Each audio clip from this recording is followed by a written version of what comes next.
Welcome to ILTV's Israel Daily. I'm Lauren Izo. Coming up in this edition, Israel extends COVID shots to those above the age of 45 as the country vaccinates its 2 millionth citizen. Iran holds a weekend drill and says its missiles could reach Israel or the United States. And Israel's newest British cycling star gets a taste of the country he's riding for. Sababa.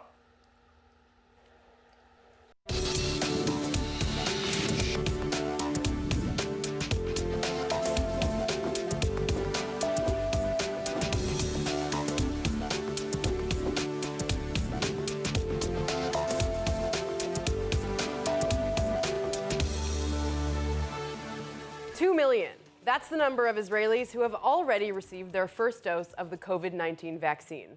The health ministry this week lowering the age requirement to 45. Still, cases are rising, and it's looking more and more like the lockdown will continue. Chana Rifkin reports. Israel's vaccine campaign is continuing to lead the world.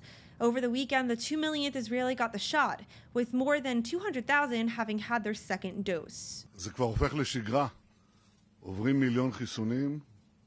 עוד מיליון חיסונים, עוד מיליון חיסונים.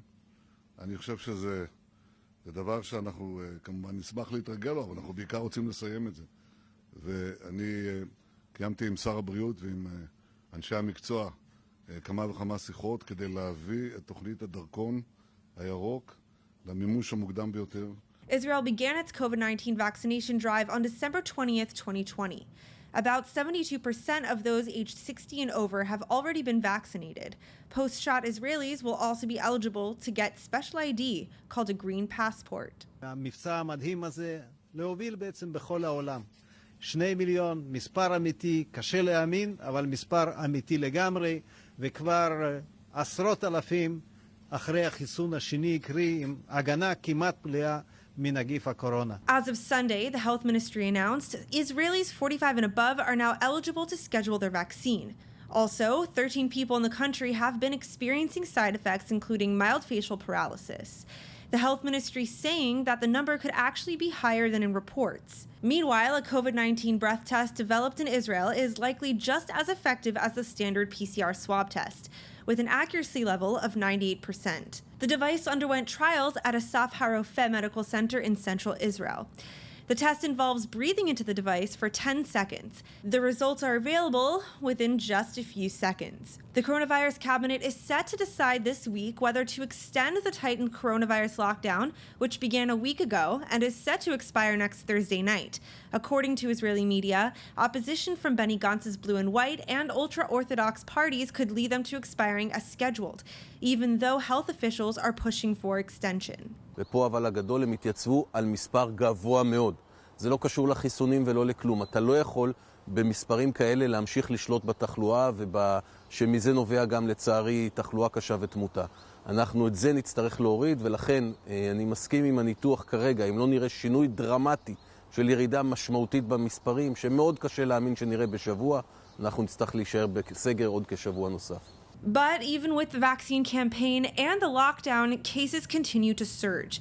The health ministry said that 8,398 new coronavirus cases were confirmed Saturday, with a positive rate of 8.5%. 1,184 Israelis are in serious condition, and 44 people died over the weekend, with the death toll standing at 3,959. Chana Rifkin, ILTV. Well, as you heard in that report, the Ministry of Health will issue a green passport or vaccine certificate after Israelis receive a second dose.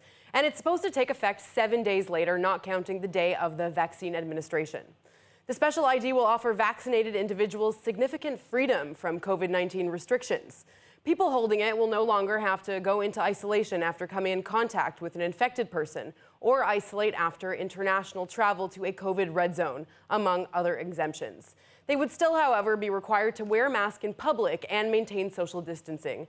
In addition, vaccinated people holding the booklet could be eligible for relaxed restrictions in other countries as well.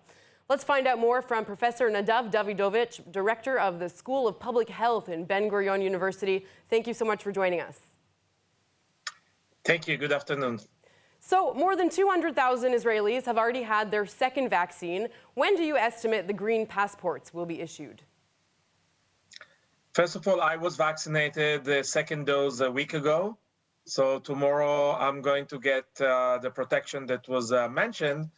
The big question, of course, is not only how much I'm protected from severe illness and death, but also from infecting other people. This is now the $1 billion question that everybody is trying to figure out. We have some initial indications that probably it's also protecting from infecting other people. As for the green passport, we just heard that the discussion in the parliament, the Israeli parliament, will be postponed to Wednesday. It was supposed to be tomorrow. There's still lots of questions. We know that people that are vaccinated and also people that suffered from COVID-19 and recovered, if they're going to meet someone who is ill, they don't need to be isolated. I just want to touch on something you just said about people having had the virus being able to get those green passports alongside those who were vaccinated. So does that mean those who had the virus are just as immune as those who had the vaccination? This is also something that is under research right now. We need to remember that while vaccination is something that is standardized, with a natural illness, some people got a very large viral load, some maybe very small viral load, and this is something that is still under investigation. This is also part of the discussion why vaccination is the best way to get into herd immunity or population immunity, we prefer to call it, because we are not herds, we're not animals, of course, and we need to still see what is going to be the influence. Natural infection is not the best way to get into population immunity. Vaccination is something that is standardized, is a much better way. And we hope that people are not going also, that are vaccinated, not be infecting other people. There are some indication, but still it's an ongoing research. Right, and you were just vaccinated, so you might very soon be eligible for that green passport. What kind of things do you hope come with that passport? Do you hope to be able to attend events, to travel? What do you expect will come with it? I think that this will probably finally have an effect of international travel. I think this is very important. I must tell you that as a scientist, doing now many different conferences on Zoom, I'm sure that this world is not going to return as it was. Many things can now be done by online, Zoom, or other ways. On the other hand, of course, we're missing the interaction as you're showing now. I think that probably the question of cultural events will be the most important right now. We're going to have the Israeli Public Health Physician Association next Sunday, an event with a different art and culture association to discuss how we're going to foresee the near future and maybe longer future.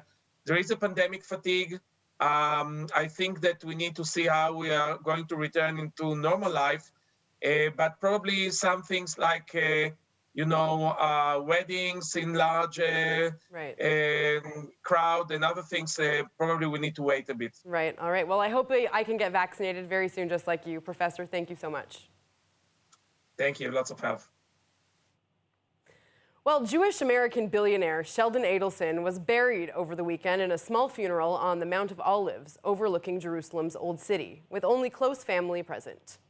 The coffin carrying the pro-Israel and GOP mega-donor arrived in Israel on Thursday evening. It was draped in U.S. and Israeli flags and was on display at Ben Gurion Airport, where Prime Minister Benjamin Netanyahu and Adelson's wife Miriam, along with other family members, paid their respects.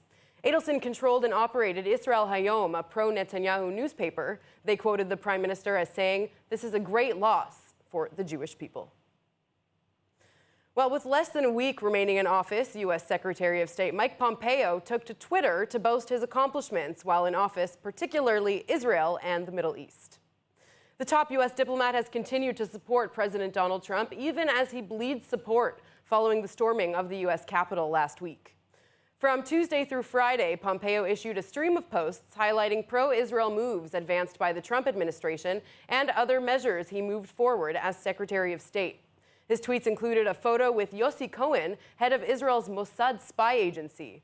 He also tweeted a photo of a special edition wine named after him, following his historic and arguably controversial visit to a West Bank winery, the first ever visit by an acting Secretary of State to a settlement. He captioned the tweet, L'chaim to Pompeo wine. Also, the outgoing Secretary of State is reportedly considering a run for president in 2024. The inauguration of President-elect Joe Biden is just 3 days away. Israeli activists are seeking funds to put up billboards across Israel congratulating Biden and Vice President-elect Kamala Harris on their new roles. The billboard they are proposing features American and Israeli flags and a drawing of Biden and Harris with the message, "Democracy wins. Israelis congratulate Biden and Harris." That campaign was organized by Yael Patir, former J Street Israel director. Here is what she had to say.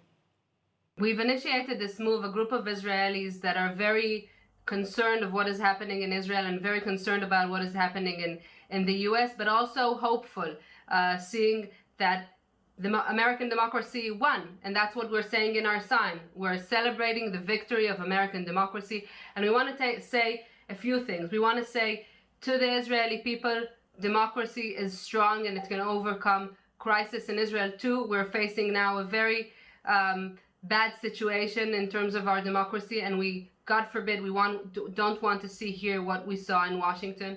And second, to send a message of solidarity with our brothers and sisters in the US, to say that we support them. Whatever president that they elect is the president that we are happy to work with for the benefit of both our countries and the democratic values that we represent. The pseudo-alliance created by Donald Trump in the Middle East is largely meant to be an intimidation tactic against Iran. But with a new president set to take office in just a matter of days, will the Islamic Republic be deterred? We have an expert standing by, but first, take a look at this report. After alleged Israeli airstrikes in Syria last week targeting local Iranian-backed militia, troops have been redeployed to the area. According to a Kuwaiti magazine, the militias have evacuated the bases temporarily to avoid further strikes, but have since returned. Meanwhile, European powers are voicing deep concern over Iran's plans to further enrich uranium, warning that Tehran has no credible civilian use for the element. Foreign ministers of Britain, France, and Germany, the so-called E3, wrote in a joint statement, the production of uranium metal has potentially grave military implications. In the US, officials in the incoming Biden administration have already begun holding quiet talks with Iran on a return to the 2015 nuclear deal, according to Israeli media, and have updated Israeli officials on those conversations. Trump famously exited that deal in 2018. Over the weekend, Iran's Islamic Revolutionary Guard Corps conducted a drill, launching anti-warship ballistic missiles at a simulated target in the Indian Ocean. But officials noted that they did not intend to carry out an attack. Iran has missile capability of up to 2,000 kilometers, far enough to reach Israel and U.S. military bases in the region. Chana Rifkin, ILTV. All right, let's speak to Reserves Major Dan Pfefferman, who is also an advisor on foreign policy and national security here in Israel. Thank you so much for joining us. Pleasure. So there are reports that Biden is already in contact with Tehran, trying to renegotiate this nuclear deal after all the damage done by Trump. How immediately could a deal be made, and will it look the same as the deal made by Obama? Well, that's certainly the big question over here in Israel. We could hope, and we certainly hope over here, that they don't rush back to a deal on the same exact terms. Of course, Israel and a lot of the other countries in the region had issues with that deal. We had an issue with the sunset clauses. We had an issue with the permissiveness for Iran to conduct its problematic regional behavior, its missile testing and conduct, and it kind of took the teeth out of those sanctions, and also regarding inspections. So we hope that Biden, who's very seasoned in foreign affairs, probably the president an incoming president who's the most experienced in foreign affairs, will come in. On the other hand, he's brought in a lot of the same people who were very prominent in the first agreement during the Obama administration. He brought in Tony Blinken at State, Jake Sullivan at the NSA. Now we just found out that Wendy Sherman is going to be Deputy Secretary of State. And she was the one responsible for negotiating that deal. John Kerry, who was Secretary of State, isn't going to be directly involved in Iran affairs, but he'll have a seat at the National Security Council. And we also just found out that Bill Burns, a seasoned diplomat who's expressed a lot of support for re-entering the JCPOA more or less as is, will head the CIA. So all of these appointments indicate to us that that the Biden administration could want to jump back into the deal more or less as is. What we have to hope is that, and use our diplomacy kind of out of the limelight, not make it public. We need to have very close coordination with the Biden administration here. I think they understand, but we have to make it clear that the region is different than it was a few years ago. Iran has escalated. Just for example, its return to enrichment greater than it was. Right. It's gone back to stockpiling. It's attacked the Saudi oil installation. And of course, the US and Israel haven't sat still, supposedly, the attacks on Soleimani and Fakhrizadeh and other attacks. So let's hope we can coordinate with them to get a better deal than was reached in 2015. Well, speaking of these escalations and attacks, there's just a few days until Trump is out of office, and Iran, as you said, is holding a major missile drill. Israel is allegedly striking in Syria. Should we expect more escalations ahead of the inauguration, and what will happen after? So I don't think these are escalations per se, and we need to look at them kind of in different contexts. From Iran's perspective, Iran's not the only one who can escalate. We can allegedly strike senior figures. The U.S. can strike senior figures and increase sanctions.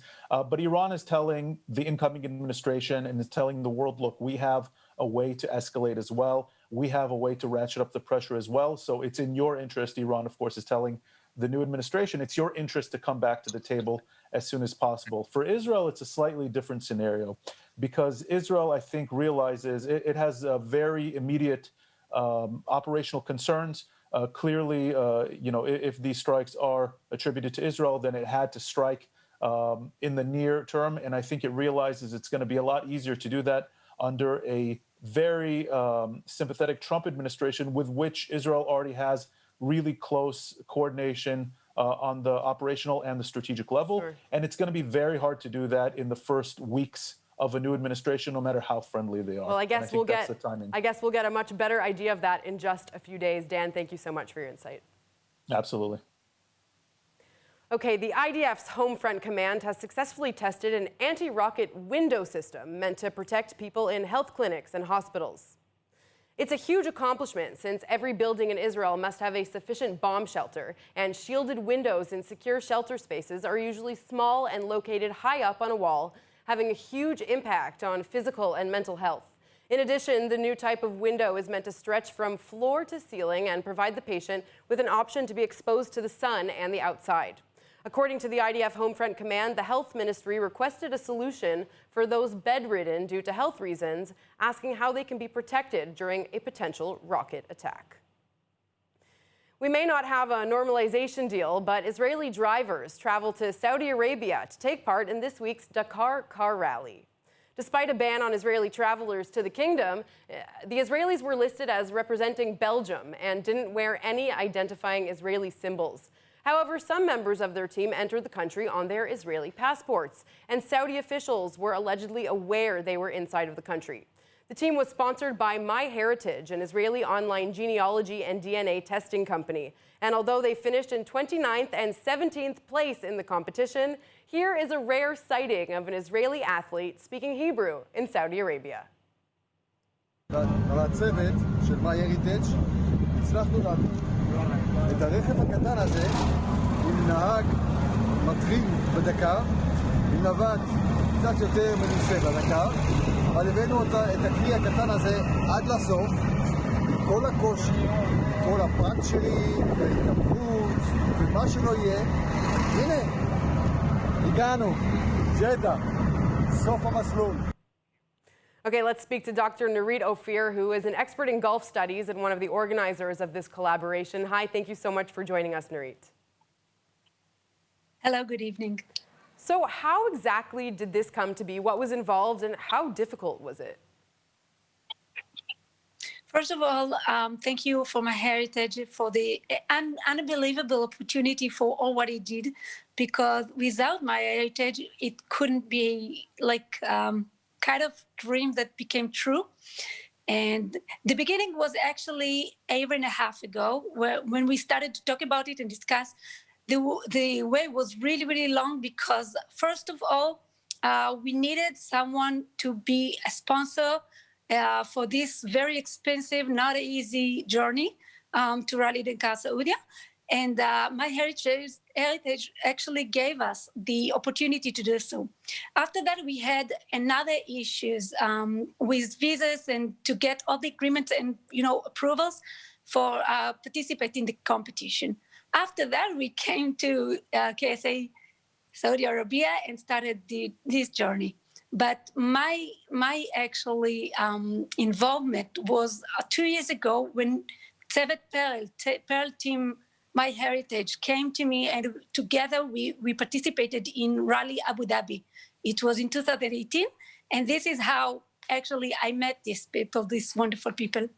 So, of course, you have experience being in an Arab country that we don't have relations with, as you were in Abu Dhabi for that competition that you mentioned. Now, when you're in Saudi Arabia, which we currently don't have diplomatic relations with a group of Israelis, how did you feel when you were there? Were you able to speak Hebrew? Was anyone wearing sort of Jewish symbols? What was that like? We spoke in Hebrew. Nobody told us not to do so, of course. But I would like to mention something really, really important, because if the guests, the Saudis, and also the people who were charged on Rally Dakar Saudi didn't give us this opportunity. And the guests are so beautifully and kindly. So everything was really smooth. Like we didn't even feel that something is going on, unusual, like unique. We were part of team who actually participated, and this was the most important issue. And do you have any future collaborations planned with Saudi Arabia? Of course, inshallah, Kariban. Can you give us some insight into what that is? Yes. I travel a lot around the Middle East and the Gulf, of course, as a research fellow at Bar-Ilan University. And in the last 6-7 years, I visit and I divide my life between the Gulf countries and Israel, which is, for me, it's not so unique to go and travel around. And in the hope that all the people in Israel really, really soon, around a year and a half, something like that, will participate, and we'll get the opportunity to go and make the journeys as we did. Okay, really quickly, if Israel does eventually have some kind of normalization deal with Saudi Arabia, what do you recommend for Israelis to go see in Saudi Arabia? Just to think with open mind.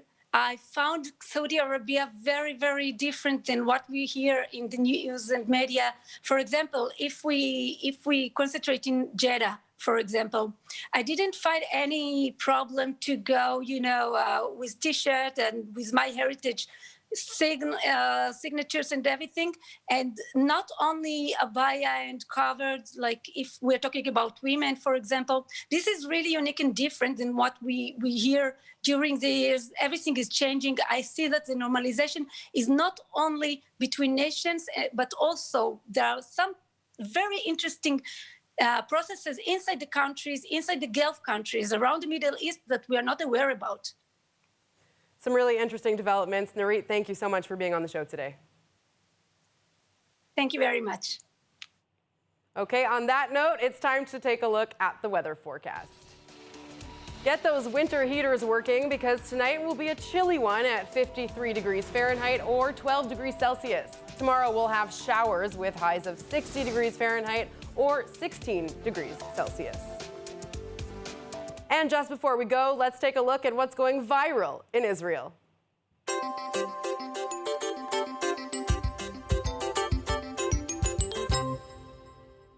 So, Chris, how was the hummus?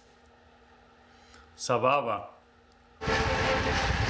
Okay, so that is Chris Froome. He is the star member of Israel's cycling team, Startup Nation. He's originally from the UK, and he's a 4-time Tour de France champion, so we hope he's going to bring some medals home for Israel.